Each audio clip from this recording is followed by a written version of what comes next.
জোড়া লাগা কুকুর যদি দেখা যায় যে একসাথে দুটো কুকুর তাদের প্রজননের কারণে তাদের একটা বিশেষ ঋতুতে বিশেষ সময়ে তাদেরকে এটা করতে হয়, এক অদ্ভুত কারণে মানুষ ক্ষিপ্ত হয়ে ওঠে তাদের প্রতি।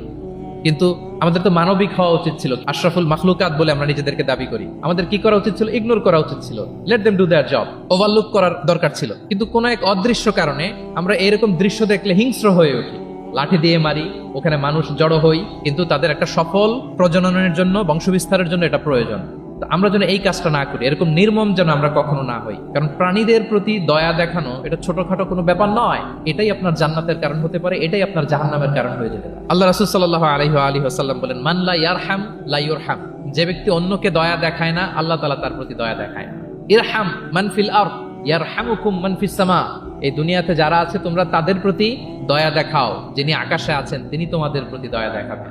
তাহলে এই জমিনে কি শুধু আমরাই থাকি নাকি? না, পশু পাখি প্রাণী এগুলো থাকে।